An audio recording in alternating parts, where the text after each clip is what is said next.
പ്രഖ്യാപനങ്ങളില്ല, പക്ഷേ പണി വരുന്നുണ്ട്. കേരളം സന്ധ്യ കഴിഞ്ഞാൽ ഇരുട്ടിലാകുമെന്ന് ഉറപ്പായി. സംസ്ഥാനത്ത് അപ്രഖ്യാപിത വൈദ്യുതി നിയന്ത്രണം തുടരുമെന്ന് KSEB ഏതാണ്ട് ഉറപ്പിച്ചു കഴിഞ്ഞു. ഇതിനിടയിലാണ് ഇരുട്ടടിയായി തമിഴ്നാട്ടിലെ കൂടംകുളം ആണവ നിലയത്തിൽ നിന്നുള്ള ആ വാർത്തയും പുറത്തുവരുന്നത്. ഒന്നാം റിയാക്ടറിലെ സാങ്കേതിക തകരാർ മൂലം ഉൽപ്പാദനം നിലച്ചത് കേരളത്തിന് ലഭിക്കേണ്ട കേന്ദ്ര വിഹിതത്തിൽ വലിയ കുറവുണ്ടാക്കിയിരിക്കുന്നു. രാത്രി 10 മണി മുതൽ 12 മണി വരെയുള്ള സമയത്താണ് മലയാളിക്ക് KSEB ഷോക്ക് നൽകാൻ ഒരുങ്ങുന്നത്. ഓരോ സബ്സ്റ്റേഷനിലെയും ലോഡ് വിലയിരുത്തി 15 മിനിറ്റ് മുതൽ അരമണിക്കൂർ വരെ വൈദ്യുതി മുടങ്ങിയേക്കാം.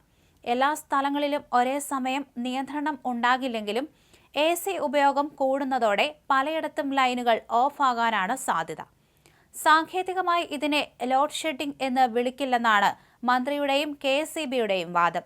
ലോഡ് ഷെഡിംഗ് എന്ന് പ്രഖ്യാപിക്കാൻ റെഗുലേറ്ററി കമ്മീഷന്റെ അനുമതി വേണം. അത് വാങ്ങിയാൽ സർക്കാരിന് നാണക്കേടാണ്. അതുകൊണ്ട് ഗ്രിഡിന്റെ സുരക്ഷയ്ക്കായി നിയന്ത്രണം ഏർപ്പെടുത്തുന്നു എന്നാണ് ഔദ്യോഗിക ഭാഷ്യം. എന്നാൽ ഏപ്രിൽ 21 മുതൽ സംസ്ഥാനത്ത് പലയിടത്തും വൈദ്യുതി നിയന്ത്രിക്കുന്നുണ്ടെന്ന് KSEB തന്നെ റെഗുലേറ്ററി കമ്മീഷനെ രഹസ്യമായി അറിയിച്ചിട്ടുണ്ട്. ഒന്നാം റിയാക്ടറിലെ കണ്ടൻസർ കൂളിംഗ് വാട്ടർ പമ്പ് തകരാറിലായതോടെ 1000 മെഗാവാട്ട് ഉൽപ്പാദനം നിലച്ചു. കേരളത്തിന് ലഭിക്കേണ്ട കേന്ദ്ര വിഹിതത്തിൽ 200 മെഗാവാട്ടിന്റെ കുറവാണ് ഇതുമൂലം ഉണ്ടായത്. വേനൽക്കാലത്തെ വൈദ്യുതി ആവശ്യം മുൻകൂട്ടി കണ്ട് കരാറുകൾ ഉറപ്പിക്കുന്നതിൽ KSEBക്ക് വീഴ്ച പറ്റിയെന്ന് റെഗുലേറ്ററി കമ്മീഷൻ രൂക്ഷമായി വിമർശിച്ചിരുന്നു. ട്രാൻസ്ഫോർമറുകളുടെ ശേഷി വർദ്ധിപ്പിക്കാത്തതടക്കം ഇപ്പോഴത്തെ പ്രതിസന്ധിക്ക് ഇടയാക്കിയിട്ടുണ്ട്.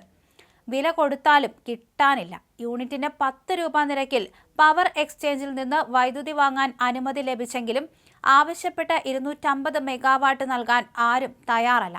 രാജ്യം മുഴുവൻ കടുത്ത ഉഷ്ണതരംഗത്തിലായതിനാൽ വൈദ്യുതിക്ക് എല്ലായിടത്തും വലിയ ഡിമാൻഡാണ്. ചില സെക്ഷനുകളിൽ വൈദ്യുതി മുടങ്ങുമെന്ന് മുൻകൂട്ടി SMS നൽകിയത് KSEBയിൽ വലിയ പോരിന് വഴിവെച്ചിട്ടുണ്ട്. ഔദ്യോഗികമായി തീരുമാനം എടുക്കാതെ ഇത്തരം സന്ദേശങ്ങൾ അയച്ചത് ജനങ്ങൾക്കിടയിൽ തന്നെ പ്രതിഷേധത്തിന് കാരണമായിട്ടുണ്ട്. നിയന്ത്രണത്തിന്റെ സമയക്രമം മുൻകൂട്ടി അറിയിക്കണോ എന്ന കാര്യത്തിൽ ചൊവ്വാഴ്ച ചേരുന്ന കോർ കമ്മിറ്റി യോഗം അന്തിമ തീരുമാനമെടുക്കും. രാത്രി 10 മണി മുതൽ 12 മണി വരെ ഓരോ സബ്സ്റ്റേഷനിലെയും സാഹചര്യം വിലയിരുത്തി 15 മുതൽ അരമണിക്കൂർ വരെ പല സമയങ്ങളിൽ നിയന്ത്രണമുണ്ടാകാം. എല്ലായിടത്തും വേണ്ടിവരില്ല.